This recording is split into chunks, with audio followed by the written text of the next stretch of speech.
Welcome to selfdiscoverymedia.com, where we discover the communities that are making a difference in the lives of others. Our self-discovery is something we are all making on our life's journey. Here you will find the people that will be your guidance, that will be your inspiration, that will be there for you in support on your journey of life. Do enjoy. Our next show is... Good morning, good afternoon, and good evening, everybody. Welcome back to another edition of Mental Health Awareness, right here on selfdiscoverymedia.com. I'm your host, Sarah Troy, and my wonderful guest is Elizabeth Power. We have a lot to talk to you about today. Healer, reducing crisis.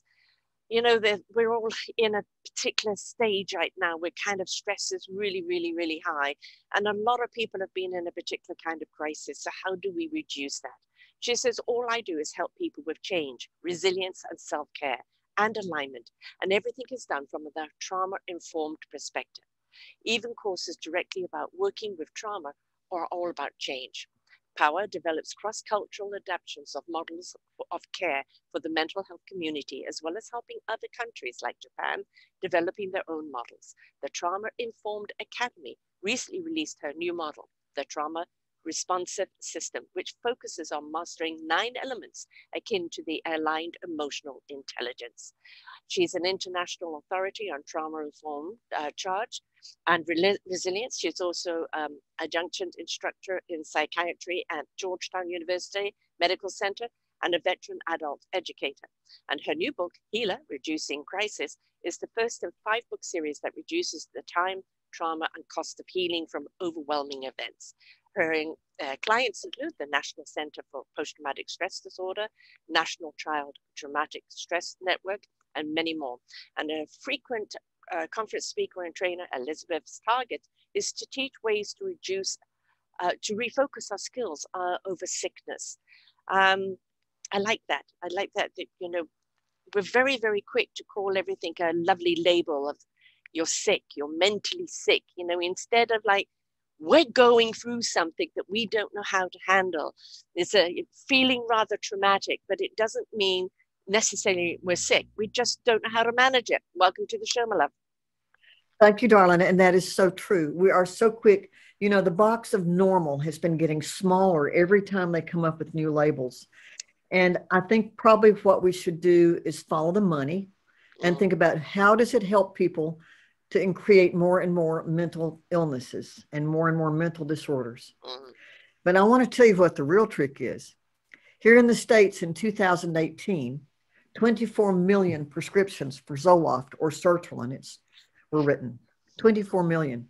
Now we know from good solid research, and I like research, that exercise will reduce depression as well as medication in many cases. So let's say that only 12 million people need medication, that we can get the other 12 on a walking program. And we know that in both cases, good solid relationship like a counselor can help. So now let's start doing the numbers.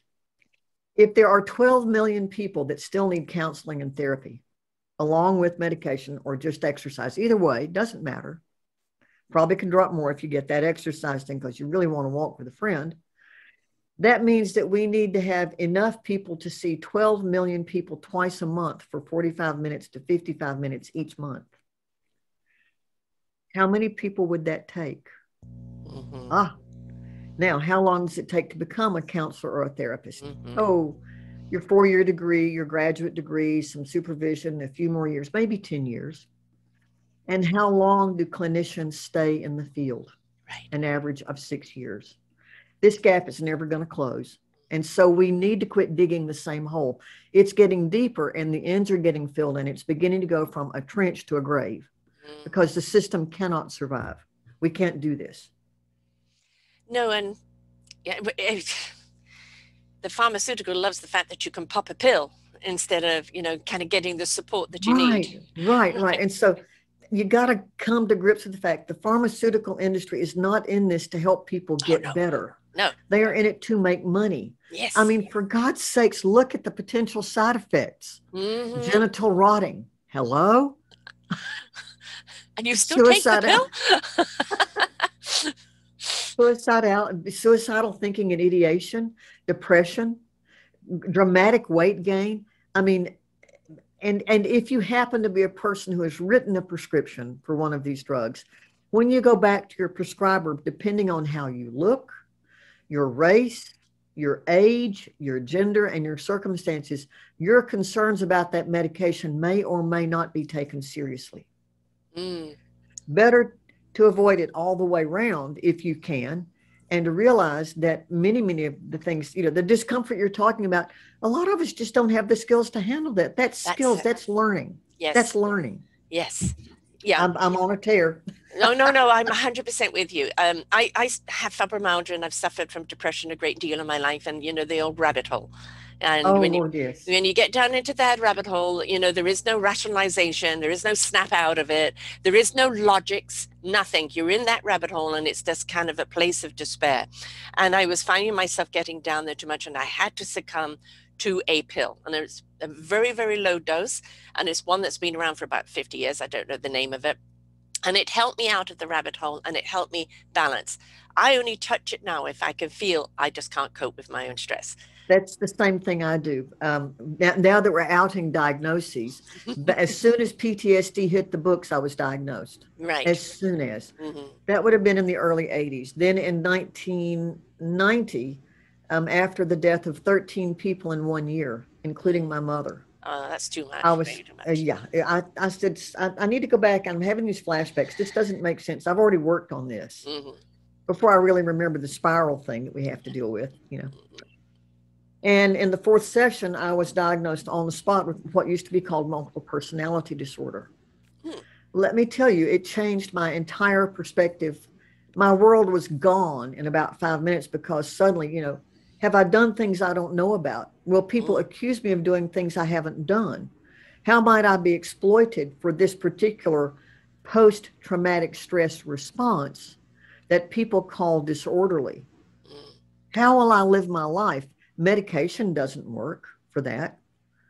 It became a massive learning project, and it was a remarkable experience. I would not have volunteered for it, but I think I probably milked it for all it was worth in terms of figuring things out and learning to think in different ways.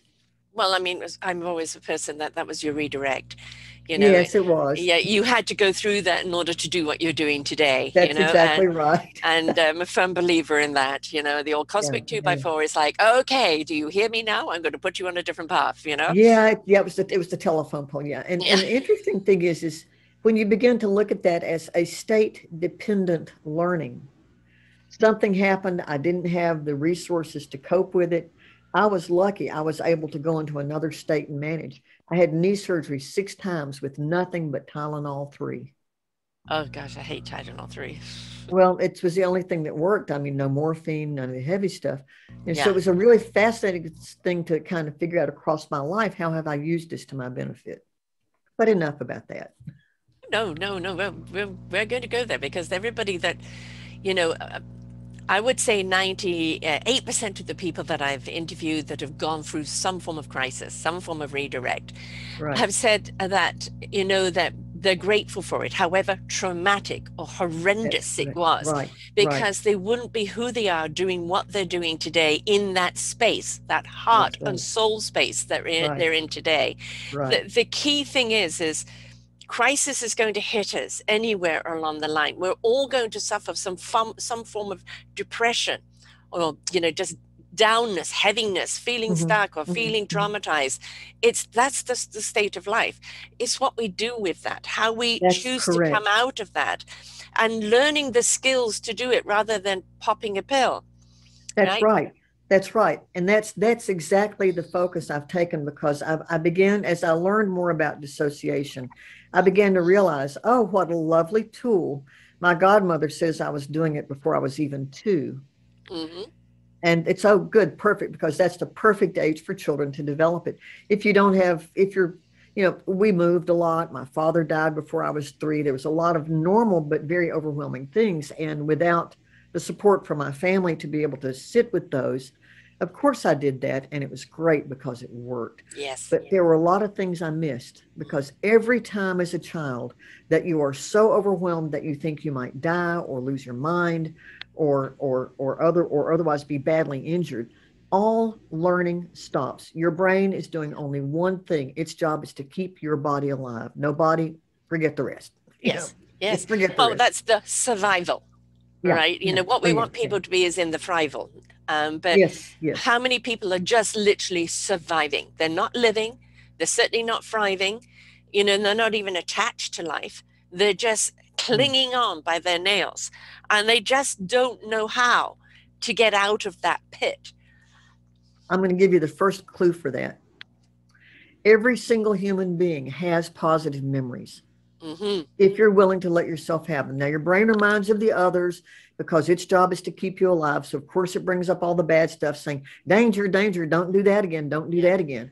You can train it like a muscle to also, this is not about not thinking about those, also focus on those lovely interconnections that you have, even when you're not around the things that cause them. You and I have already done some of that, haven't we? Oh, We've yeah. talked about South Africa. Mm-hmm.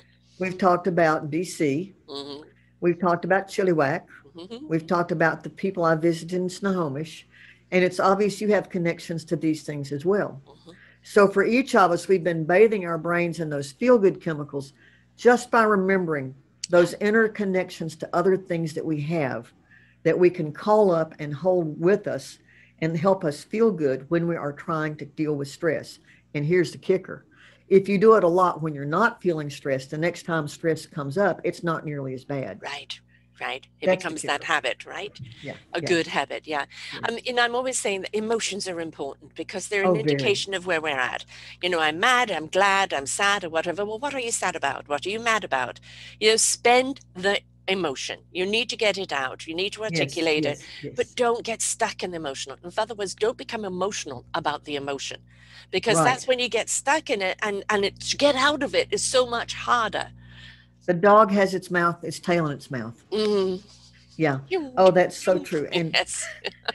you know, I call that elastic emotions because self-regulation, the ability to identify and manage your feelings, is critical in trauma recovery. But a lot of us grew up with I feel good and I feel bad. I feel good, I feel bad. Mad, sad, glad. That's all you get.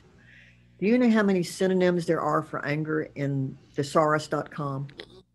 About 50, more than 50, I think, 55. You can go and you can look, but there are all kinds of words that are about different levels and types of anger. I mean, have you had a conniption fit lately? I love that word, conniption. I was with my 4-month-old baby grandson this weekend, and he had a little conniption. He had a little conniption. And then he had a hissy fit, right? Well, yeah, then it was into the conch Oh, out. bless his heart. Yeah. See, the thing is, the more names of emotions that you know and befriend, and we're all frightened about anger, but anger is often fear in drag. So if you look at anger and all the kinds of anger and befriend them, then it becomes a whole lot easier to figure out how to turn them up and down, like the volume on any kind of device. I mean, anytime we're in a form of depression, or we get worked up over something, or something's made us sad or angry, we feel that we're not in control. We're reacting, and it's such an overwhelming emotion that we feel, I can't control this, you know, because I'm reacting to something and it's really got me by the tail. And, you know, for me, it's always take a breath, at least 3 good deep breaths, you know, align the chakra. Right. You had to train yourself to do that, didn't you? Yes. Okay. Yeah. Okay. So here's a really interesting thing for your audience to do. Go out on the internet and search for, where do people feel emotions in their bodies? And what they'll find is the outcome of some research done in Finland by a man by the Numen Maa, Numenmaa, it's Numen Maa Laboratories, where they've asked lots of people from different cultures, where do you feel activation or deactivation when you feel this feeling? And so they've got these beautiful color-coded maps that are turning out to be almost nearly universal. And so what happens is, if you grow up in a family that is kind of emotionally illiterate, and I don't mean that ugly, mine sure was. We were hillbillies. You want to see my mama happy? You want to see my mama mad? Same stern because look. yeah, we didn't give you that our feelings. We Right. hid behind the faces. Mm. So if you have these images of when people are anxious, they feel activated here, here, and here, but deactivated here, there, and there. Suddenly you have another way of beginning to identify and, like good European people, categorize your emotions. Mm-hmm. That said, once you categorize them, the more you fall in love with them and befriend them. You know, asking the people you think that are doing better than you are, do you ever feel X? What's happening when you feel X? Where do you feel X in your body? What do you do when you feel X? The more you get just input about what the people that you think are doing well do with their feelings, then suddenly they're not as scary. Right. And it's easier to remember to take those 3 breaths when you start finding yourself reacting. Mm-hmm. Well, what we don't realize is we're literally tensing our body up, everything. The shoulders, the hands, the spine, the stomach is in turmoil. The head cannot rationally think anything because everything is tightened and shut down. Right. And, you know, in order to release those hands, you've got to get oxygen into the body. Right. And just, you know, taking that breath, loosening things up because you've got a problem in front of you. Yeah, shake the shoulders up, get your boogie going, you know, you just shake it off because literally you have to loosen up the body in order for the flow to happen, for the clarity to be there. That's correct. And it's interesting because when we get that cortisol pump going, when we're anxious, when we're highly emotional in any way, when we react to something, you also have to deal with the tail of that cortisol going down. That's why a lot of times you'll find that folks will have something very difficult happen. And what they need to do is go and play some sport or walk or stride or chop wood or dig dirt or do something that uses those big muscles to drain off the rest of that cortisol and adrenaline that come from that stressor. I mean, that's why you see people, you know, having a punching bag in their basement, right? It's, you know, and, you know, for some people like me, it's get up and dance. You know, it's a way of releasing it, right? Yes. I used to say to the kids when they got like, they're letting their silly billies out, you know, because, you know, they're all uptight and everything, can put on some music and have them dance their silly billies out. Or I used to sing opera to them and they'd beg me to stop and they, that'll do it. To do it. But it's that redirect, isn't it, that we need, you know, it's because otherwise we get stuck in it. The release and the redirect. Because if you redirect without the release, then you've still got it stuck. Yes. Yeah. And that's the hard thing. You know, it's a kindness to your body. Now, I'll tell you one of the things about breathing that is so fabulous. You have this very long nerve called the vagus nerve. And when people experience things that are overwhelming or traumatic, however you want to call it, in childhood especially, that vagus nerve doesn't develop very good tone. So toning your vagus nerve is really important. Now, that also has to do with aligning the chakras because a vagal nerve that is out of tone will also disrupt the chakra balances. There is, without a doubt, hands down, the best work on breathing for vagal nerve toning by a guy named Wim Hof, Wimhof. He's called the Iceman. He's mastered his metabolic processes so well that he can sit in a cube up to his neck of ice water for hours without any ill effect. Wow. On YouTube, there's an 11-minute and 1-second guided breathing tool that he does. What I love about it, Sarah, is that it doesn't say do this or else. He says, whatever your body will do, let your body do. If it's more than you can do, stop. And it's very common, lots of common sense. But that work tones the vagus nerve. His protocol is breathing, cold showers, don't freak out yet, and exercises. And all you have to do is when you take your shower, gradually cut the water back so that at the end of your shower, you're taking a shower in cold water and keep breathing while you do it. And that tones that vagus nerve nicely. Ooh, I'll have to try that, definitely. Well, yeah, nothing if not resources. Exactly. I hope you're writing this all down, folks. This is why you always say people should have, you know, there's a book club, there should be a podcast club. You know, everybody listens to it, comes back and has a conversation on what they learned from it, because mindful of information here, folks, that you should be taking down. And you know, your knowledge has been accumulated for the work that you do and over time, and we're never ever too old to learn. So, and it doesn't matter what your beginnings have been or your middle is, if you are willing to change and step out of that crisis or the anger or the despondency and go, I'm going to feed my cup positivity. I am going to do the exercise. I'm going to do the breathing. I'm going to do the mental alignment. It all comes down to choice, doesn't it? But so many people get so stuck in things that they don't realize the choices in front of them. Oh, listen, I got blasted for that. I have my first book was called If Change is All There Is, Choice is All You've Got. It's still out on Amazon. Perfect. And the real truth of the matter is that we may not always choose the changes we face, but we can choose how we deal with them. Exactly. But if you've been victimized in your life, if you're a survivor of trauma, it's easy to say, I don't have any choices. They took all my choices. And I'm going, whoa, hang on a minute. Did you hit the snooze button this morning? Did you roll out of the left or right side of your bed? How many shirts do you have in your closet? Did you pick one? How many times did you brush your teeth on the uppers? How about the lowers?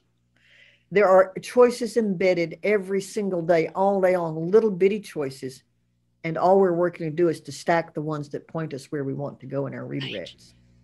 I mean, abstaining from a choice is a choice. Yes, that's correct. Right. So we have things that happen to us in our life, and that, no, it isn't our choice, and we certainly wouldn't have ordered it, although it's a part of our journey. Right. How we react to that, what we learn from it, who we become because of it, right, is our choice. Right. And so many people kind of get stuck in the trauma of it. And I know there are some people who have had horrific things happen to them. I mean, some of the tales that I've learned here in doing these shows is that I wouldn't have blamed them if they checked out with what happened to them. Yes. But they decided to discover their courage and their strength and their abilities, go through the healing process, and who they are and what they're doing today is extraordinary. Yes. Right? Yes. But it's that willingness, isn't it, to say, look, this is not me. The depression isn't me. The crisis isn't me. The trauma isn't me. This is what happened to me. I am more than this, and I am Yes. willing to participate in my own healing. Yes. With the yes. help of others. I'm willing to take the risk that being happy, even for a moment, brings in my misery. Yes. Yes. I may have been victimized in my life, but I'm not a victim. Exactly. I had a young woman the other day on that an ex-boyfriend called her to his apartment only to find that he killed his best friend, and she was next, and proceeded to rape her. And then as he turned his back, he ran after her, and she called the police, and he was caught. And she said, I am not a victim. I refuse to be a victim. Right. But the system is a hard time letting her not be one. I know. The system is very dedicated to making us victims. I remember when I was diagnosed with multiple personality, and for me, I had, if you parse experience, and you can think about this in terms of chakras almost, there's sensation, what happens to your body. That's why I had knee surgery without anything except mild medication. I didn't live in my body. Right. There's knowledge, what is happening. There's will, the choices that you make, your affect, your feelings, and your behavior. But by not having so much of what I was experiencing physically, many of the very difficult things I did experience were simply not processed at all. And so I had a lot of processing I needed to do, but I had a whole crowd to help. Yes. And I just didn't believe what they told me about what it meant to be the way I was as a result of what happened to me. I didn't have a characterological disorder, and I didn't have a mental illness. I had a powerful gift that came as a result of all the things that happened to me, and it needed some organizing and some helping out to be more effective. Right. That's all. Understanding of how to use it, right? I mean, you know, I'm a seer, I'm a dimensional traveler, I'm a knowingness person, you know, because since I was a kid, I just always was parting wise wisdom, even though I had no idea what I was giving, right? It was just, I was a channeler. And that is who I am. It comes through me. I allow it. It's what I'm here to do. But I never had a problem with that. Even as a child, I accepted that. I had a problem with the way people reacted to me. Yes, I resemble that remark. I was a seer and a healer and a knower as a child, and I was terrifying to the adults around me. Yes. Because I might know something they didn't want known. Right. Yes. Yeah. You might be channeling something they need to know and they didn't want to know it. Right. Or I might have seen something that they thought children shouldn't see. And I'm going, well, why did you leave it exposed? Yeah. Yeah. And that means also their psyche exposed, because we can just see things inside of people. It's very hard to pull the wool over our eyes. Yes. Right. Yes. Except for, I don't know about you, but I'm always willing to see the good in people before the bad. And if they choose to persist with their bad, because I can see if there's good in there, and I'm always trying to bring it out, have them see it for themselves. But some people are hell-bent on being in the negative. But that's, if you've been told that's all of who you are, how could you have the courage to go for the positive? Right. If my identity is totally tied up, if I don't have anything in my life except the traumatic experiences that have happened to me, I have nothing to talk to you about. Right. I have nothing to focus on. And I could, even if I stopped and looked at that one tiny little ant, tiny ant, who's proudly carrying a small breadcrumb across the walk, that is something that I can look at and talk about besides my trauma. Why would I want to hang around with people who only want to talk about all of their trauma? Right. Yeah. If you want to get better, hang out with people who are better and find out what they're doing and model it. A lot of the times when people are still in that trauma mode is because it is for the attention. And they don't want that attention, but they don't know how to get any other sort. And let's face it, there are some people who just don't want to put the work in. Yes, and I'll tell you that now that's out of a change model that I did back in the late 70s. In fact, it was the thing that popped up when I was sitting in that clinician's office. How does change feel? Let's see. You remember I bet you remember when computer screens were green or gray or amber. Yeah. Do you? Yeah. Do you remember the very when they were in a big room? Oh yeah. Remember the very first time you sat down to learn how to use a computer? Yes. And after about 15 keystrokes of every time you hit it and you thought, oh my God, I'm going to die. And you wanted to shoot it right between the disk drives. Change universally brings with it anger and irritation and feelings of anxiety and being stupid and being handicapped. When you feel those feelings, what you need is pity, sympathy, comfort, and attention if you are living from a small child frame. Right. And because that pity, sympathy, comfort, and attention feels good, then the only way you know to get it is to continue staying caught in that loop. Yeah. But you're getting that at the expense of self-respect, self-esteem, self-determination, self-growth, growth, all of that. And if you want to get those things, you have to shift away from that pity, sympathy, comfort, and attention. And the only way you do that is by recognizing it's a change and it's going to feel awful and you can do it. You can practice feeling what it feels like to feel good until your body and your heart and all your being is lined up and saying, oh, we can do this. Let's do more of this. And it will not take any of your trauma away. It leaves it intact. Yes. But the thing is, you can look at your trauma, you can speak about your trauma without feeling traumatic. That's correct. Now, if you do that around some people, they'll say it's because that you are in denial about how bad it was, or you haven't done your work. And what if you've actually processed it? Now it's simply an event on your timeline. Yes. Yes. That's what I'm thinking. I mean, I've had people, Sarah, write your book, share all your traumas. I go, no. I don't want to do that. Yeah, been there, done that. I can address certain things that have happened, but I rather talk about where I went because of it, what I learned about myself, or, the struggle, obviously, of stepping into oneself without permission of everybody else. Because our generation, we needed permission for everything, didn't we? Oh, yeah, man, yeah. No. And the only we needed permission to ask permission. Yeah, I mean, exactly. It reminds me of the movie Brazil. I don't know if you ever remember that, an acquisition for an acquisition for ring. So yeah, I know. It's just a madness. And we've somehow been taught that we're less than, or we're not worthy, and that we need permission to be. Nobody needs to give you permission. The only person that needs you to give permission is yourself entirely. That's correct. Right? That's correct. That was a long journey in learning that. And I think what we want to do is shortcut people. If like, hey, by the way, you don't need permission from anyone. You know, it's like, if you want to recover, if you want to change your whole platform, if you don't want to live in this anymore, then you've got to be willing to do the work.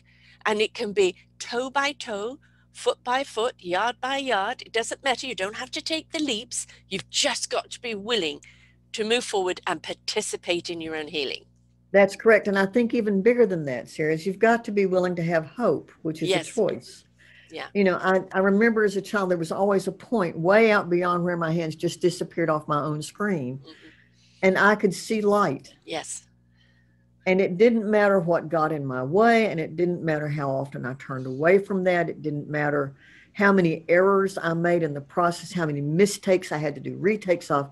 I've always known I have that light is right there. And to keep going for that, quarter inch by quarter inch, toe by toe, as you say, that even the moments when I felt totally sidetracked, I knew that there are 3 things that would help me get back to myself if I would just pursue them to find that light. And they were that interconnection piece. If your life is chaotic as a child, you may have missed developing that keenly with your parents. You might have it with your ringtones. You might have it with your pets. You might have it with songs. You might have it with clothing or jewelry that have been gifted to you. You might have it with a word from someone that someone gave you some time ago. But you have all these inner resources that you can call on to bathe your brain in feel-good chemicals that help strengthen the container of the self. That was the first one. We've already talked about the second one, and that was managing your feelings. And the third one is feeling worthy of life. We'd rather focus on our failures than on our successes. I mean, I was a shoemaker when I moved to Nashville. I repaired Minnie Pearl's luggage case, her little pearl blue makeup case. I put rattlesnake toes on Alabama's boots in the shoe shop. That's kind of cheesy, but it's still, that was pretty cool stuff. Yeah, exactly. Takes some artistry to do that. And to remember those things with glee and relish is just as important as the wailing I've done with everything else. Right. Universally, when I'm depressed, I've been depressing my feelings. Right. And learning to let those out and up. Yeah. Has been so powerful. Yeah, I mean, I certainly don't sweat the small stuff like I used to. And if something does angst me, it angst me for a moment. Poof, get it out, over. You know, I'm not going to give it the time. But that, you know, obviously wasn't the way it used to be. I mean, I really struggled with it. You know, it was always that feeling worthy and are you enough? Because people would love to tell you what you're not. But if they're unable to see you of what you are, right? Because they're not in your same vibe or you're not in the same channel. They don't see you. So therefore they can only pick out things that they think is wrong with you. And the thing is, don't buy somebody else's impression of you, right? Man, you got enough bags. Don't take on theirs. Exactly. Exactly. Talk about depression, you know. Oh, yeah. I walked around carrying that sack full of rocks a long time. Yeah, and it's that heavy. Ill. I was crippled. I was crazy. I was this. I was that. It's like, next. Yeah. Yeah. I mean, you know, the thing is that I've always said you need to be a little crazy to live in this world. I think it's the only way you can get through it. And crazy I've always been in some form or other. Right. But, you know, my crazy is heart crazy. You know, it comes from the heart. Yeah. Eccentric. And, you know, I was South Africa's first go-go dancer. You know, I managed the first mobile discotheque, you know, I mean, I was 15, you know, and what are you doing in life? And of course, people think go-go dancers and they think sleazy strip joints, and it wasn't back then, you know, and it was so fun to be at these various parties. I loved to dance. I got paid to dance, and then, you know, playing music for people to make them happy. It was fantastic, a wonderful experience. Right. And it's like, I don't care what your judgment is of it now. I know what it was then. That's correct. That's correct. Good on you. That's good. That's another big word though, isn't it? Judgment. Judgment is so damning, and it's so demeaning, and it pulls people apart. And if you're wanting to help someone heal, you have no right to judge them. Right. Encourage them, but not judge them. Exactly, because here's the fundamental position that I've chosen to adopt in my older years. I assume that everyone is doing the best that they can. Now, Let me tell you how that plays out. I was out in my car going to get the mail. There's your beach to get the mail today. Let's see. That might call for a switch up here then. I'll meet you with the beach and counter you one with, let's go for flaming hot. Nah. Let's go for the My waters will calm your flames. Right. It doesn't stay for long and then it disappears. So I'm back there again. That's interesting. I'd love to know how you did that sometime. I don't know how I do it. It just comes up in every show. Yes. That is so interesting. So where was I? We were talking about judgment. Judgment, yes. That people are doing the best they can. Yes. I was out this morning going to the post box to check my mail, and this man nearly ran me off the road. Wow. So, of course, my first thing was this large solar flare, which I was able to and I said to myself as I'm, white knuckling, and blistering the paint on the inside of my car, I thought, wait a minute. You're assuming that he knows who you are and that he woke up this morning and he decided that at 8:59 a.m. he would be on your street and he would try to run you off the road. Right. Yeah. Well, aiming for you. Are you kidding? Yes. And then I thought, and I ask people, so how many times in your life can you remember that you've woken up on any morning and decided to make somebody's day miserable? I mean, that deliberately. Yeah. How many times have you consciously decided that you were going to make somebody's life miserable? And I seldom get more than people say, well, maybe 2 or 3 times in my life. I said, right. So why do you think they're trying to make your life miserable? Right. And that one process of assuming that they're doing the best that they can, even if you'd like it to be different, has helped me get my judgments off of a lot of things. I have noticed, though, there are what I call the piranhas, and they love being around the rule of 12 inches, old-fashioned here. 6 to 12 inches are the people that are on various different levels of positivity. And your 4 to 6s are the people that are stepping out of that misery in their self-discovery, embracing the hope, embracing the purpose. And then your 1 to 3 are the piranhas. And they love living in the hate, the trauma, the misery. It's where they thrive, but they need more energy to sustain that. So they go after the 4 and 5ers and suck the energy out of them. So we see so many people like, I really thought they were, getting there. They seem to be so happy. And all of a sudden, they've gone right back. And so it's really, really important when we are in our healing stage to be around people that are higher vibration than you. That's correct. And part of the thing about going back is you've got to remember that if you have a shot glass, and if you are the shot glass, if you can tolerate and hold that much, if you can manage that much stuff, and somebody presents you with a cup full, tries to pour it, and you're going to pour over. Yeah. So sometimes that pouring over only tells you that they are still working on building their self, still working on feeling their worth, still working on managing their feelings, still working on interconnections. Sometimes it's just a capacity issue rather than an intent to be a miserable, grumpy, grouchy old heifer or bull, whatever. I didn't want to be sexist there. It's really important to me. Wait, I can't even, cattle. Yeah, there you go. Yeah, neutral. Neutral. Include all the possibilities. But I think that when I look at people who seem to be so devoted to their own misery, I grieve. I grieve because I know what it feels like to be addicted to my own misery. And I know that the amount of choices you have to stack up, little choice on little choice on little choice. It reminds me of building a lovely adobe brick wall or circular wall around myself. I need to build it high enough. It's permeable and you can get back and forth through it, but it needs to be tall enough that I can tolerate the usual discomforts of everyday life. Yes. And most of us don't learn how to do that. Right. Which is why we pop off like bottle rockets. And slash and gash everything around us and then have to go back and do the cleanup or not. Yeah. Well, I mean, look, what we've seen so much, because the press, I say the Fox News takes a pimple and makes it into a volcanic eruption, and it's all about riling people up. It is. And some of it's us, called the yes. hurricane, the hysterical hurricane, and people get Yes. caught up in it and they don't know how to get out. Right, right. And how do you get out of a hurricane, literally? Go to the center. That's right. If in a hurricane, if you're in the eye where it's calm, of course, that means you either have to avoid the whole thing, or if you find yourself if the outer walls have already passed you and you're in the eye, you either have to stay in the eye and follow the hurricane or wait for the other side to pass. If you're going to wait for the other side to pass, you need to have the resources to tolerate it. Yeah. And that means the ability to manage your feelings. Mm-hmm. And there's a lot of that you can learn without any help. Yeah. Emotional intelligence skills are really great for helping people with that. And emotional intelligence is available everywhere. You need to be able to have some sense of hope that you can tolerate it, that you can make it through the hurricane.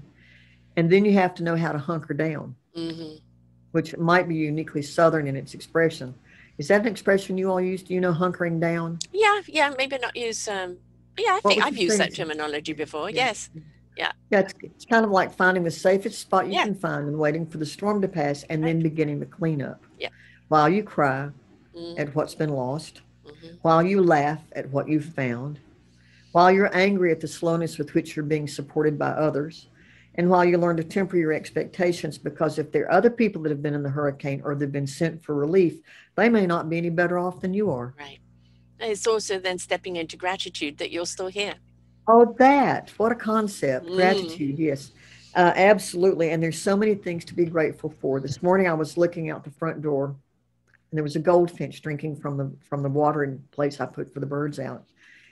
And it warmed my heart so much. I'm so grateful that I saw that. No, I'm grateful for the goldfinch and the watering thing and for seeing it and for remembering it. Yes. And I can jack that all the way up.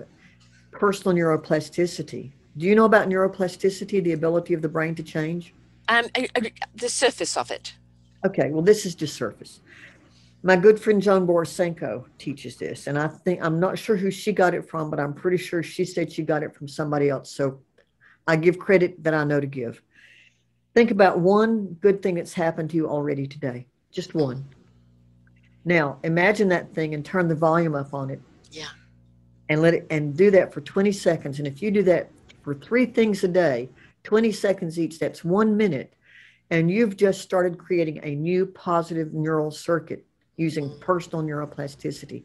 That is all it takes. And if you do that every day, over and over and over again, well beyond the 21 days just to plant a habit, if you sit and you nurture that habit and you water it and you feed it and you pull the weeds from around it, you'll watch it blossom and grow and find harvest from it. And you'll find that it's easier for you to choose to be happy when you want to. Karma doesn't have to turn your life over. Right. No, you're totally singing my song here. You know, I'm always talking about that you cannot channel the wisdom with a closed heart. And people say to me, you know, I feel so injured. How do I open my heart? And I say, nature. Go out to nature, hear the birds sing, watch the rustle of the leaves, the ocean up on the shore, watch the children playing, watch the dogs chasing a ball or a stick. If you can't get a smile out of that, you know, that it just warms your heart. It lifts your spirit. Right. And it's like, bottle it. Remember that feeling. Go out and do it often. Keep immersing yourself in it. As that heart opens, you know, that all you need is a crack and that heart wants to open up even more. Then the wisdom starts coming through. And you go out hungry for the good things. Because the bad things don't taste so good and they don't make you feel good. So you go looking for what's going to warm your heart. Right. That's that interconnection piece too, because I'll bet that you can remember a time when you've been outside and seen something glorious and grand. Yes. Even now, and you can call it up and you can still remember it and use that 20-second tool to keep making it bigger and bigger and bigger. Well, you know, as I said, I have a 4-month-old grandson and I just had the weekend with him. And you know, when I went in this time, he was asleep and my daughter just handed him over to me asleep. So he's slowly waking up with the, you know, little squeaks that they do. And he opened his eyes and he looked at me and just smiled. And he's like, if your heart can't melt, then I don't know what can. He's got hold of my heart in a big way.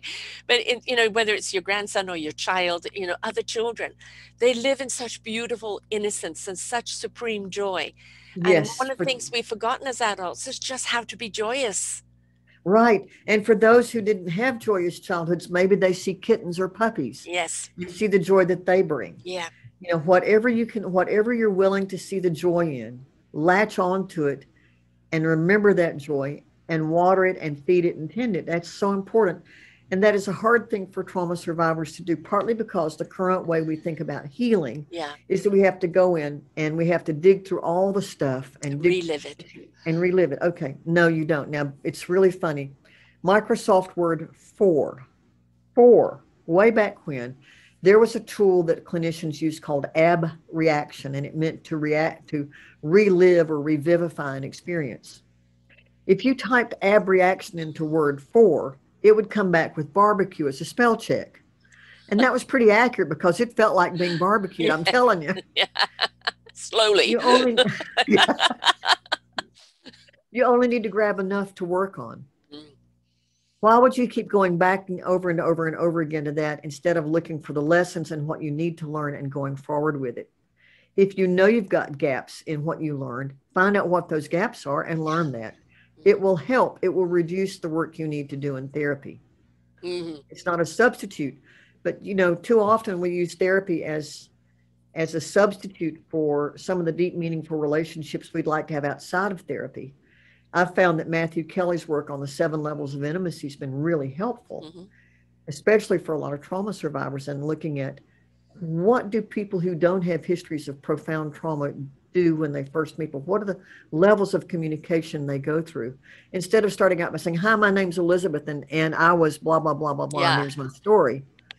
That's level 7. You need to start at level 1 and go through the other levels.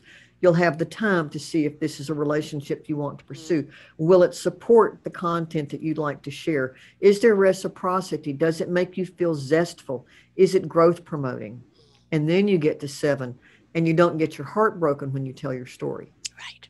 Exactly. Ooh, yeah. Juicy stuff. I'm sorry. I get excited. And the thing is something happened to you. It's what happened to you, but it's not your story now. It's a past story. Your story now is how you overcame, of who you became, of what you're doing now with it, with that strength that you learned from it. And I do feel that things that happen to us are our cosmic lesson. Oh, they are. You know, to find that inner strength. And I mean, I look back on a few things that I've gone through, and every time I happen to face something that I think is difficult, all I do is look back. I look back and look what you've overcome already in the past. All right. Right now, you're feeling a bit jittery. You know, you're in a reaction. All right. Have your reaction, but you know you've done this before. All you need to do right now is look at how you're going to get through this one. That's right. That's right. And that's so classic. I've had computer troubles the last 3 weeks. I was sitting working on my notebook. Retrograde. It was retrograde. It burst into flames. It was so retrograde. Oh my God. And while I was out in the sunny, cool Pacific Northwest, in a lovely heat wave, yes. Right. The only fool that goes to the Pacific Northwest in a heat wave. What can I say? We didn't know there was going to be such a heat wave. We weren't prepared for it. It made the South look a lot cooler when I got home. But I got home and my external hard drive that had all of my backups on it failed. Oh no. And it's like, okay, I remember sitting going, oh my God, what am I going to do? And I could feel that, you know, how when all the molecules kind of ruffle and settle. And I thought, oh my God, the last time this happened, I dropped a hard drive when I fell, and it was $4,000 to get it restored. What? Talk about gouging. Well, yeah. You know, but you're not paying them for just your hard drive. You're paying them for the clean room they've got. You're paying them for the certifications they get.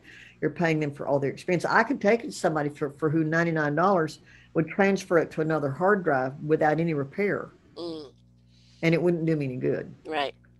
So, but I sat and I thought, you know, I've been through this before. The first thing is, don't use the hard drive again until you're in a safe place. Figure out, can you see the file? What kind of condition can you determine? I've actually let it sit for a week and a half, which to me has been part of my testimony to how far I've come, instead of freaking out and going, oh my God, I have to do this right now. Yeah. I don't have the money. It'll never Yeah. happen. Yeah. I'm going to die and live under the bridge. You know, I'll be homeless forever because of this hard job. Yeah. Been there, done that. Know that one. Meltdown. Yeah. Yes. That pimple you were talking about that turns into a volcano. Yes. Some of us think that's what should happen to a certain news outlet. Oh God, yes. Burst into flames, please. Yes. You know, accountability. You know, when we were talking about news, they have no accountability nowadays. They really don't care. We in North America, and you know, the world with the pandemic and with the 5 years before the pandemic, you know, there's so much. Sorry. You know, we feel for you. We do. You know, all the hysteria that was going on for so long, everybody was uptight. And I remember Rachel Meadows being on Colbert Show and saying with Biden being in, and she said, yes, back to boring politics, you know, and it's like, he's just gone on and done it, right? There's no Twitters, there's no this, there's no that, there's no what I call shite stirring going on all the time. Right. And it's like everybody, you know, then there was the pandemic, which they had to navigate. And it's like, that was a time to review and renew and really, you know, redirect oneself because you have the gift of time. All of these things, so much good can come out of something, but are we willing to throw those seeds out there and water and nurture them and say whatever good is going to grow? Because sometimes, especially in a pandemic, you don't know, you know, what is even needed to grow other than optimism. But we've been through a lot and everybody's just so rattled and they just don't need anymore. But you've still got the people that are still in that hurricane and they don't know how to come out of it. And it's eating them up alive and they don't realize it. I realize this is a podcast. And I realize when I say turn off media, I might be saying turn off the podcast. But I will say this, turn off your TV. Yeah. Quit taking in violence and distress and trauma because your brain cannot tell the difference between what you see and hear and what you experience. And so by continuing to expose yourself to that, I mean, even if you're watching the Terminator series, which I happen to like, but I don't watch because I was in a movie where they were filming nearby and got to see some of it. So I kind of developed an affinity for it. But if you're putting garbage in, if you're putting violence and mistrust in, if you're putting things that may seem logically true, but are actually false in, and you aren't willing to give what we call objective fact any credibility, you're really setting yourself up to have a very hard way to go here. Yeah. You know, we're stressing now because I live in a state that's under 50% have had their first vaccinations. I've had both. And we just had the largest 4th of July in the States. We had 400,000 people come into the city. It's a very red state. Almost everybody voted for Trump. I live in the only blue district in the state, I think. And I'm going, well, how long will it take on my invisible watch here before we start seeing cases skyrocket again? People falsely believe it is logical. I've been vaccinated. I don't need to wear a mask. People who haven't been vaccinated say they've been vaccinated. I don't need to wear a mask. But now we know that the Delta variant, that those of us who have been vaccinated and don't wear masks may be infecting people. And so we all still need to be wearing masks, but we have people who would just as soon die as wear a mask. I know. I don't get it. Why? Well, it's because now I'm going to I'm going to risk throwing something in the punch bowl here. My truth, it's my truth, so I'm going to do it. Wait a minute, hang on a minute. Your truth stops where my error begins. If I'm not part of your truth, if you and I aren't part of each other's truth, then I'm saying that nothing exists except me. And I'm the only one that counts. Right. And I live in an area, I have to have air to breathe. You and I couldn't have this conversation without a great deal of air and technology. Right. Therefore, there are third-party relationships even now. If I'm unwilling to look out for the people that are adjacent to me and around me and wherever I am, the karma's really bad on that. That's all I can say. The karma's really bad. So we face a moment in time where we have to figure out if I really am supposed to care for my neighbor the way I care for myself, if that is the part of the culture you grew up in, What causes me to say, I'm not willing to wear a mask? I'm going to ridicule them when they do wear a mask. What about the 30 students who were on a plane on an American Airlines flight to Bermuda that was canceled because they refused to wear their masks, were cursing at the flight attendants? Where has civility gone? Right. Civility has gone out the window with the rise of, it's my truth, and my truth is the only one that counts. Right. That phrasing is hard, because I do have truths that are unique to me, but I have truths that are common with others as well. And we've stopped differentiating amongst the common good and the individual good. Yeah. And as long as I focus only on my good, it allows me to be able to navigate waters without any accountability, without any responsibility. And you can't be accountable if you're not responsible. But it's certainly not a community approach, is it? No, it's not. And yet we are communities ourselves. How many cells in your body? Right. How many organs have to cooperate with each other? Exactly. You know, we are a large organism, and half of us is trying to kill the other half off, I think. Right. Yeah. But I'm going to leave that alone. No, I mean, let's take it from the organ point of view. You know, if the brain is out of sync, now the brain is what is the mechanics of the body, right? It's the information that goes through it. The mind is the programming. Is all the programming, everything that you've learned is in there. If the brain is out of sync, it's not getting the message to the rest of the body. So you start finding various organs are in distress. Now they can be in distress because your mind is in trauma, right? From something that's happened or something you tried to navigate through. But also it could be your brain that is completely out of sync. And we never think about that, of putting it in equilibrium. And all we do is we address the organ. Well, no, the organ is the byproduct of all the out of alignment of everything else. So we have to be in sync, mind, body, heart, and soul. Everything has to be in a flow, because if it isn't, we're blocking the energy running through our body. And this is why you get dis-ease, because the body cannot cope with the imbalance that's going on there. And we're 70% water. And if we are going to be talking to ourselves negatively, or now negative around us, our water changes.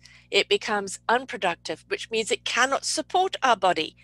So all of these things are very rational and very logical. So why can't we apply them to ourselves? What would happen if we began to bless the water?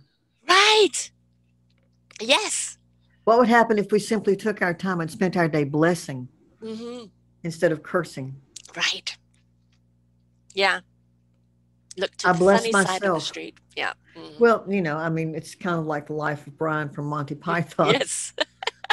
The sunny but there's, but who was the guy that did the Messages from Water? I don't know. Remember him? He was a Japanese fellow. Emoto. I've actually interviewed his assistant, because he died, and I've interviewed his assistant who's continuing his work. Yes. Messages from Water. Yes. Matsuri Emoto. Yeah. Yes. When you look at the work that he did, however hokey you call it, you can't discount it completely. No. The evidence is there. What would happen, no matter what has happened to me in the past, no matter how injured I've been, what would happen if I devoted myself to blessing everything that is around me every day? What would happen if I made it my intention to bless my cat? Right. To bless this microphone, the camera, to bless the bean vines that I can see outside? What would happen if we made a conscious choice to bless and bless and bless again? And if you are an Orthodox Jew, you would be blessing things anyway. Right. You would even be blessing going to the bathroom, and be blessing what came out of you and blessing the toilet that held it. Right. Even the monks, right? Blessing every step they take. Yes. It's the Beach Boys, good vibrations. Yes, absolutely. Absolutely. That is the fastest way to increase the light in one's life. Yeah. Is to bless. And that, that is in that appreciation and that gratitude for who you are and what you have, not what's happened to you and what you haven't got. Right. Oh, wow. Yeah. So true. Yeah, that Emoto experience, I had Yashiyuki on, bless him, 4:00 in the morning on his side. And then I had him on with another gentleman from the Beach Boys called Robert Williams, who actually has devised a wonderful water device that actually raises our frequency in the water content that we take. Wow. And so, this is something that We need to understand we are all vibrational creatures. We all run on frequency. We are all energy. The universe, you've got the universe right behind you there. Every single thing has a signature of energy. And we need to rise up to a higher level, a higher frequency, one of love. Because when you're in that state of love, you can't knowingly do any harm to anyone else. It's against your very grain and core. But it's also the possibility frequency where anything is possible. All it requires is innovation and ingenuity and a belief that it is possible. And then all what you need to make it possible will come because you've opened up those channels to do so. And in doing so, you also make a shift from being magnetic to being radiatory. Yes. And I have to tell you that trauma survivors can draw trouble like a trailer park draws tornadoes. Oh, right. Right. It's very much the magnetics that happen. And flipping to radiatory does a major shift, not only on your energy, but also on your physical health. 100%, 100%. And, the thing is you can feel it when you're, in recovery, whatever you want to call it. We've both been there. We both know what trauma is like, right? We both know, we've both lived in our own hell. Yes. We know what it's like. Yes. And the thing is, we didn't settle that, for me, I had 8 years in my life where I was just robotic. I was there for everyone else, counseling everyone else, raising 3 children, everything else, but I disappeared from my life. And nobody could see that. But in my darkness, because I needed to retreat because of the pain, I could see a light, always that light. And when I found the courage to go towards that light, which was very blinding at first. And then when you come out of the light, you feel the shadows chasing you. Yes. Right. And then eventually the shadows trail away and your eyes adjust to the light. And now I can go into the darkness and be the light. Exactly. Exactly. Oh, that's just such a joyous description. And it's so true. And the will it takes is not much at first. No. You simply have to be willing to try it out and see what happens.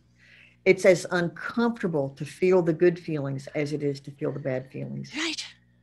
Yes. You just get to choose which one you want. It's like any change. You're going to feel the same no matter whether you choose it as a problem or an opportunity. The only thing you get to drive is the outcome. And if you look at a change, yeah, go ahead.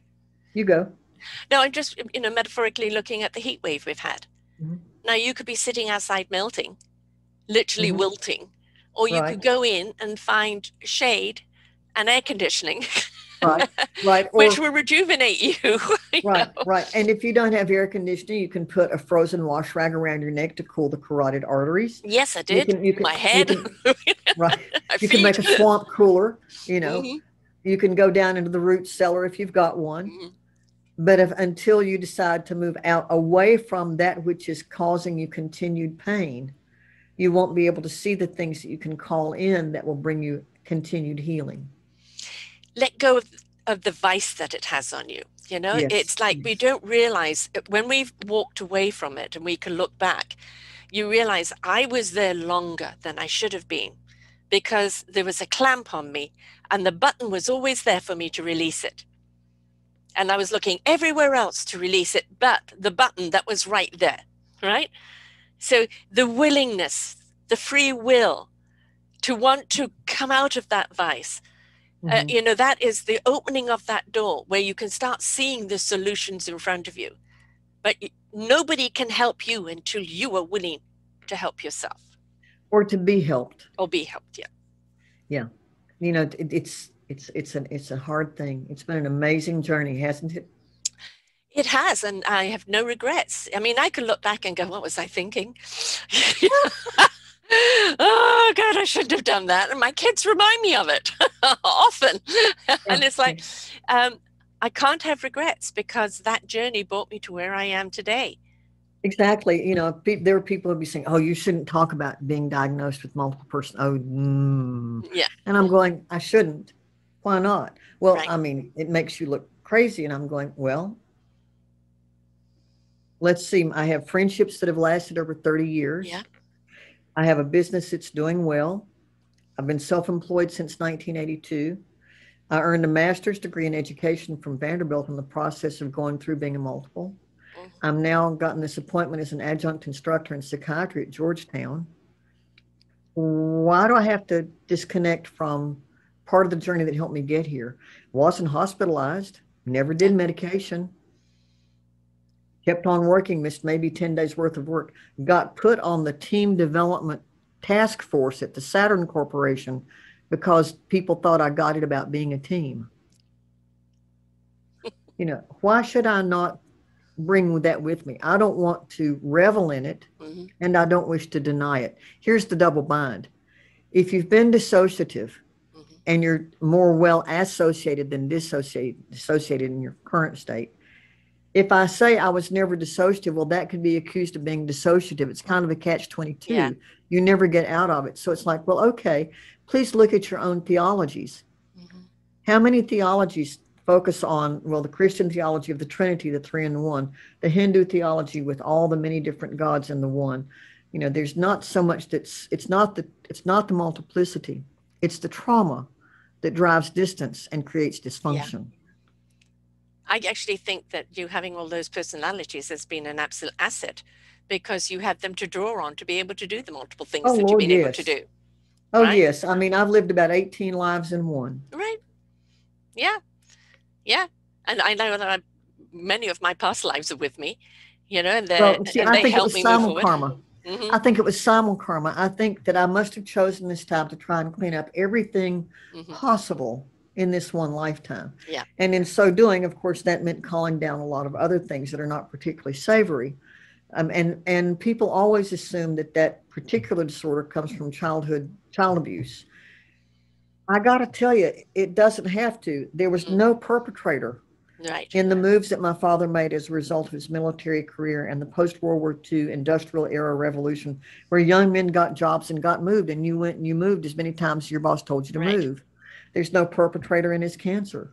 There was no perpetrator in the birth defects that caused my knees to dislocate. There was no perpetrator in the St. Vitus dance that put me on phenobarbital that opened up my third eye and caused me to become a visionary. However, all of those things made me invisible enough that I did become prey for every predator. I know. Yes. That's the place. And I had to fight so hard. And I want to tell everyone who's part of this podcast, fight for your health as much as you fought for your dysfunction. Yes. Fight for your health because you have it. You can claim it, you can expand it and go further with it, but you have to be willing to fight for your health. I agree with you. Treatment compliant, non-resistant. Right. Yeah. Don't get me started on that. I mean, from the age of 2, I had asthma, and I've never outgrown it. So I've had it 64 years. Right. And it limited me to doing a lot of things. Yes. I've always been a seer. I used to talk to dead people when I was young. And, you know, I've opened up channels, you know, the knowingness, seeing what you need to see when you need to see it. And it was always considered weird. And now I have fibromyalgia, and all that goes under that umbrella. And it goes, I have these things. They travel with me, but I am not these things. That's correct. Right. And it's, you know, part of that everyday challenge is it's there. You know, we just learn to live it. In the last couple of days, I've had the body say to me, no, time out. Yep. It's for you.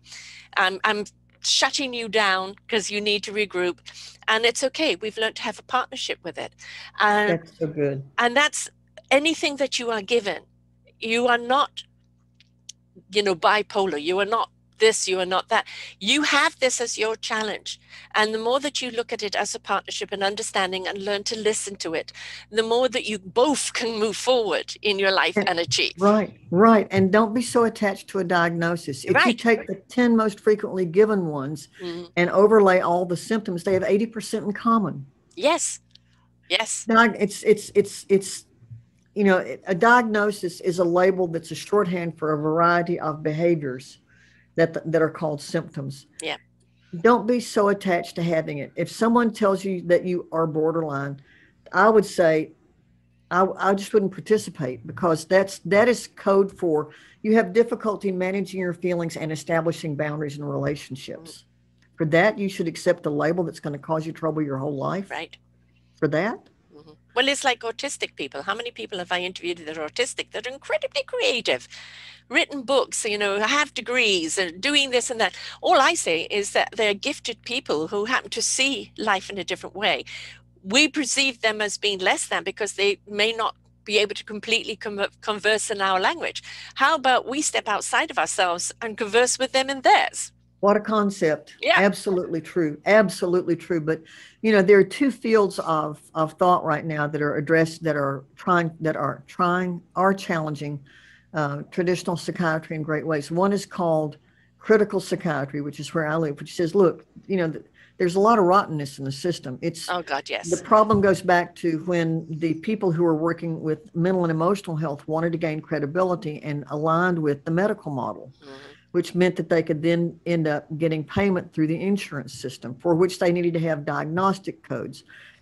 There's a lot of cachet to getting your diagnosis added to the DSM, Diagnostic and Statistical Manual.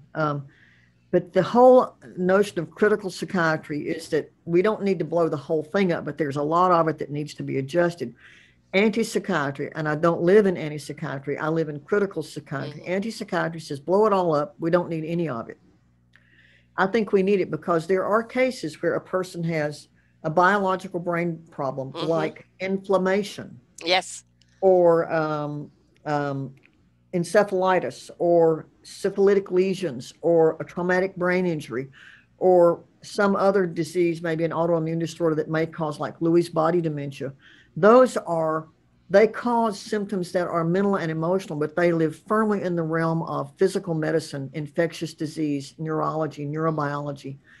What we deal with, the rest of us, are problems of adapting. We've adapted the best way we knew how to something that was terrifying to us. We need help learning how to calm our silly selves down and breathe and do other things, adapt to the current and not the past. And I don't say silly things in a mean way. No. But the very idea that I needed to dive under the bed every time an ambulance went by was an overreactive nervous system, an untoned vagus nerve, the inability to separate this siren from that siren. And those are things that we can slow ourselves down a bit and learn. And I just think that's so critical. So, you know, it's about, let's help the people who want to help others live in a world that allows them to do the good they desire to do, instead of burning them up and burning them. And if they can only stay in the field an average of 6 years, something's wrong with the culture of the profession. Yeah. We cannot create clinicians and therapists fast enough to meet the demand that the marketing machine is creating. The mental health crisis of the pandemic is not nearly as bad as we thought it would be, but there are places where it will be worse than it is. Right. I had somebody on who was a psychologist, and she changed her entire name to sacred therapy, because she said psychology is all about the head, you know, the brain, the mind, and it's not about the body. And she's saying, but we're sacred creatures, and you know, everything needs to be encompassed for the whole healing. And she changed her entire approach of how she went about it. And I think it needs to be a complete overhaul, isn't there? You know, it's when you hear the word clinical, you immediately feel no humanity with it. Yeah. It's just like science, robotic, and there isn't any attachment to the human being and all the heart, the soul, the spirit that is in that person. You know, it's just about the clinical psyche and not anything else. And then there's such a disconnect, right? That how can you heal somebody that way? How can you, if you don't incorporate all of them in it? How can you even participate in them healing themselves if you can't? You know, you can't get out and walk with someone who's having difficulties because that's not the right milieu. Right. Are you kidding? Why couldn't you? You can't, there's so many rules about what you can and can't do that come out of rules that were appropriate for the time and the context and the circumstance when they were written, but are not helpful now. And we need to help grow people who are so much healthier that they can help us with the sacred task of healing. And that, you know, that healing is just waiting for us, you know. The universe is there to support us. Community is there to support us. Healers are there to support us, but we've got to be willing to open up that door and ask for help. And willingly accept that help without dictating what that help is. Because along your journey, you're going to have various people along the way that are going to help you through this and help you through that. They're there to fortify you, to teach you, to guide you on your journey of life, not to walk it for you. But Right. you'll always have support. If you open up, you will always see it. That's right. And Healer Reducing Crises is like that too. The book, not everybody will like the book. So far, everybody has liked the book. There will be people who will take part of it and set it aside. And there will be people who will do everything I recommend they try. And there will be people who will take it to a clinician and they'll say what they have to say about it. But it's, again, if you don't go to the buffet, you can't pick your food. Right. Exactly. Exactly. And I know, I mean, my own sister, she has so many physical things wrong with her. And there's so many times I've, suggested a particular nutrition or this or that. No, the doctor won't let her go on anything. And it's like, okay, doctor, you don't know enough about the nutrition. How about you learn more about the nutrition from the nutritionist, right? And work together. Let's cross the aisle, right? We don't want this political divide between medicines. Recognize that other healers and their medium of healing is just as respectful as yours, and cross the aisle and meet each other so that you can address your patient wholly, right? And not just your way is the right way and the only way. Right. There's some docs, it's a lot of fun to teach medical students because there's some who are automatically leaning in that direction.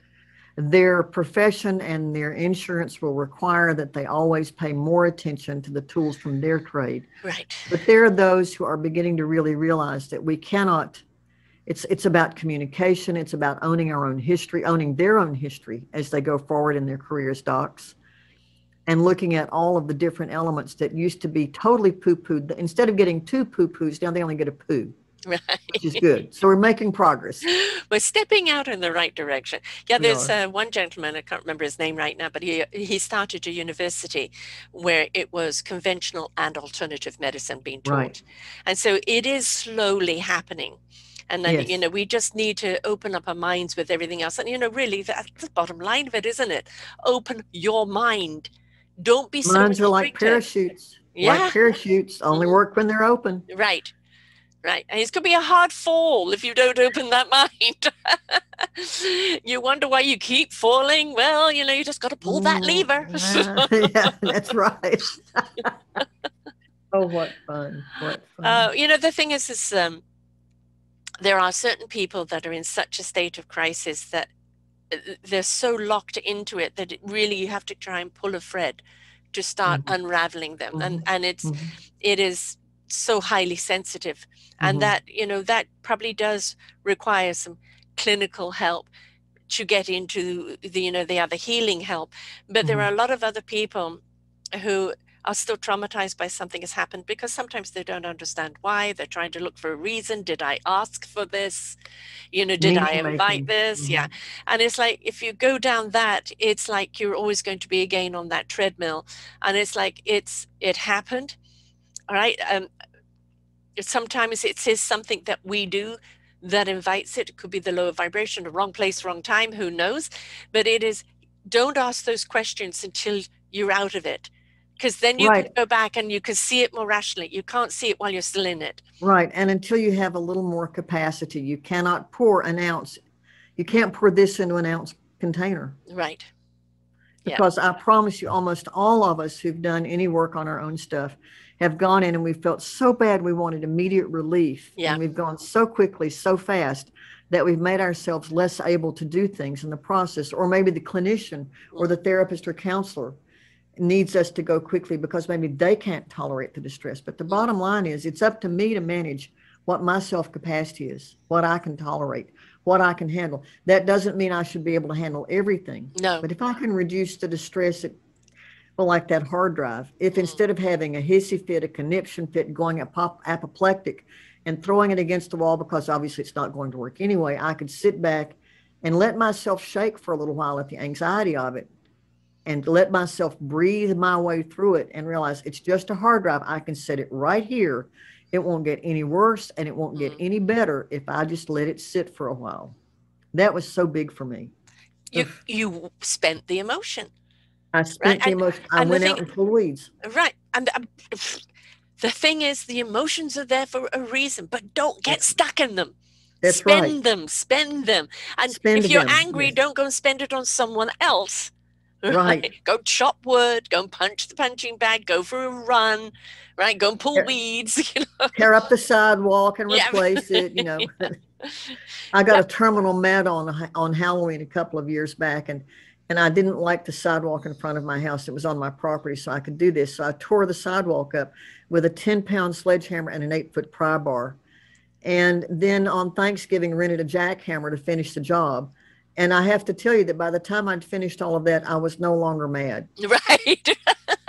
Probably a bit sore. Yes, it did. It did its job. Yeah. Yeah. And as you said, go for a walk, go and do exercise. The thing is that our body holds the tension. And Mm-hmm. so our mind might release, but the body is kind of the last one to release. So go and do Right. something that's going to release the tension. Dance, swim, walk, run, do something. Tai Chi, Qigong, you whatever, just do something Right. to Right. release the tension in your Right. body. Because when your body is calm, your mind could be calm, but your mind could be calm and the body's still in it. So you do Right. release the body at the same time. Right. Right. And if part of what you're doing is you do that is realizing your need for relationships, but you're still working on your relationship skills, maybe work learning to work down through Matthew Kelly's 7 levels. Remember that there are places like meetups that Yes. they don't expect a lot of investment. If you go to a meetup, you may or may not like the people, you may or may not like the activity. You're not asking them to put their shoes under your bed. It's a Right. meetup, a one-time Right. event. Yeah. And that's a good place to practice. You don't blow quite as many relationships up that way. Right, exactly. To remember too, we are a community. It is okay to ask for help. People are generally so very willing to help in some form or other. And to realize that, yes, you are walking this journey on your own. It's your choice and what you do, but there's always somebody there that's going to help you along the way. And you gather, like you gather the moss of the rolling stone, you gather the people along the way. Some are just passing, as you pass in the night. Others are there, maybe lifers. But all that wonderful wisdom that you're learning along the line is just going in your backpack, and it's always going to be with you. So you Right. have to be willing to move forward and Right. get unstuck. Whichever way you can, get unstuck, because it's not Right. serving you. And if it's not serving you, you have no service to anyone else. That's right. And it may be at a different pace than it was for you and I. Yeah. But for folks to simply be willing to take the journey, the people that you need will show up when you're willing to see them. The tools that you need will come into your life when you're willing to let them in. The things you add to your backpack, you will need because someone out there is waiting to hear your voice. Yeah. And until you fine tune your voice, Yeah. it may be hard for you to speak to others about what you've been given to speak about. Right.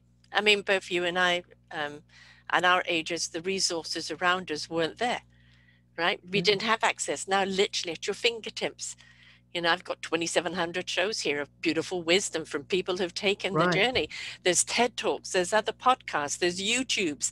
There's always something that out there that can help you. I know for me, if I'm getting into a rut, I'm doing my editing, on goes the music. And the music just equilibriums me while I'm just doing my thing. Is find out what works for you. Right. And be willing to participate in your own life, in your own healing. Don't wait for someone else to do it for you. They're there to help you do it for yourself. That's right. And many of the answers are inside as you continue to unwrap and open the gifts that you've been given. Yes. I want to say something about heavy metal music. Everybody, including me, used to rag on heavy metal music. It's really awful. It's not good. There are actually some really cool studies showing that some people do relax and do find heavy metal music truly healing at the physiological level. Matsuru Emoto's water, I was already kind of not interested in loud, harsh music because it's hard for me. And his water showed me what it does to the very things that we're made up of. But I have to say that there are some people for whom it works. Yes. Yes. So forgive my judgment about that. No, that is, what does work for you? I mean, because screaming music or, music, for me, kind of, one of the great discs was Celtic African music. and you had the African beat with the Celtic, and just the rhythm and the beat and everything. And it just, it sets you into a rhythm. And life is about a rhythm. You know, our blood flow, our oxygen flow, the wind, the waters all have to be in flow. Right. And so find out what it is that keeps you in flow, because then you're not going to have stagnancy. Right. And we don't want to get stagnant, because then that's when the mosquitoes come around. Oh yes. Oh yes. And they fly in squadrons here. Yeah. They really do. Yeah. No, thank you. I could talk to you forever, and I do want to have you back on again. You're an absolute delight. Anytime. Absolutely. I'd be delighted to come back on your show anytime. And I wish all of your readers the very best in finding their own paths and in pursuing their healing and in making great leaps through small steps to become who they're destined to be. Now, how do people get hold of the book? What are your sites? They can go to elizabethpower.com. I need to share with them that I'm not the lady in the UK who writes romance novels of the same name. Right. They can go to thehealerseries.com for the book, or they can go to Amazon. Right. And you've also got elizabethpower.com, Empower. Sorry, I haven't got my glasses on. Empower and going in it, yeah. Okay, all right, Mrs. McGee. Which side have I got now? So elizabethpower.com /empower and associates. No, that's a different one. Okay, that link will go. epowerandassociates.com is an old legacy link to the corporate world. Okay. That we need to have because of the legacy, but I'm going forward and I'm stepping fully into me. It's elizabethpower.com. Great. And everything is there. Even that link would take you back into that. I'm so sorry if I sent you that. That's all right. It's okay. We'll just delete it. Just go elizabethpower.com. And of course, I didn't know how many of me there were when I named the company in 1982. But yeah. Okay. Yeah. It's amazing. I changed my name, and yet still it comes up a lot. So, and you have a podcast as well. How do people find that? Our podcast is coming up. It's the Power Garden. It's not. We have about 4 episodes that we've done so far. But writing a series of 5 books means that I'm a guest and not a podcaster yet. Right. Just because of the time it takes. Okay. So the podcast is to come. To come. Great. And you know, I mean, I've been a podcaster now for 9 years, and I've got to meet some exceptional people. And, you know, the one thing I do believe, there is always an answer. Always an answer if you're willing to look for it, if you're willing to listen, if you're willing to learn. You know, for me, my platform is that let your fingers do the walking through the Orchard of Wisdom library, and something will speak to you that you need to hear. And I think a lot of it is give yourself permission, allow, and just be willing to go with the flow. Take dictation out of it, take expectation out of it, take labeling out of it, and just find your core, find your center. And the more you journey, the more you come into that center. I can't do anything against my core. If my core says no, I don't argue with it. I just don't do it, because it's not going to be good for me. Yes, absolutely. And it will take you on some marvelous journeys. You might find yourself fixing the shoes of the stars. You could be traveling as an animal psychic for 6 or 7 years. Been there, done that. You could end up at a religious community, did that too. And you might find yourself on Sarah Troy's show. Yeah, the cream on the top. Yeah. And, you know, all of your wonderful wisdom. As I said, I have to have you back again, because I know there's so much more in you that we want to know. You've been an absolute delight. It's just been wonderful. And, you know, the answers are always there. Sometimes they're extremely simple, but the free will, the permission, the choice, we've got to step into that, because nothing happens until we do. That's right. That's exactly right. So elizabethpower.com. Get her book, please. It's also on Amazon, so you can find it on Amazon as well. Healer Reducing Crisis. And boy, do we need to reduce the crisis out there right now, right? There's, you know, I've said that, you know, the kind of the pandemic after the pandemic will be emotional and economical. And, you know, we still need to pull together. We still need to stand united, and we still need to work with one another in our communities, even global communities, because we're still in the healing stage. We're not out of this yet. We really are. And I think we're probably going to see more challenges to come yet. But, you have neighbors. Do you know your neighbors? Yes. You have friends. Do you know what your friends need? If you have two, can you share one? Mm. And a lesson learned from this heat wave we had is that the majority of the deaths that we had were elderly people living alone that That's nobody right. checked on. That's right. Raise hell about your neighbors. Make sure that you know who your neighbors are. Make Right. sure that your elders need you and you need them. Yes. Yes. Absolutely. We are there for each other. We are here to serve each other. We're here to serve this planet that serves us so well. Yes, So indeed. it's time to step out of our ego and to understand this isn't about you, yourself, and I. It's about we. What instrument am I? How well do I play it? Which orchestra can I bring it to? What kind of symphony can we create that is invitational to everyone else? Absolutely. Now, here's a hillbilly saying for you. Long as I've got a biscuit, you've got half. I love that. And that really is how it should be, right? Don't stuff your face while there's somebody next to you hungry. That's right. Yeah. Yeah, That's exactly. Right.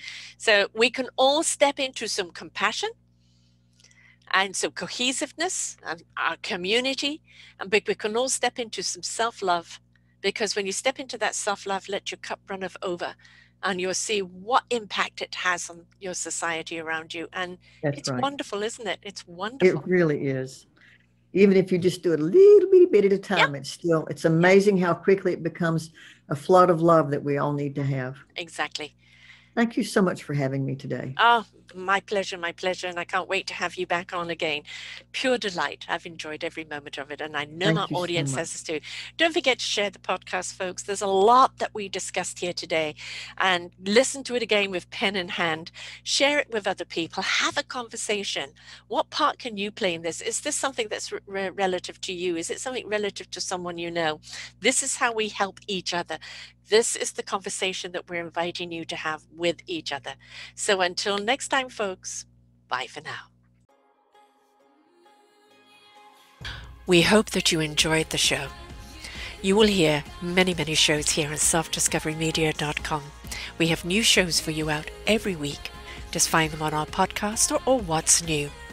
If you feel that you have something to share that makes a difference in the lives of others, or you too feel that you could be a host, please contact me at info@selfdiscoverymedia.com, and we will be glad to speak with you. Have a wonderful day.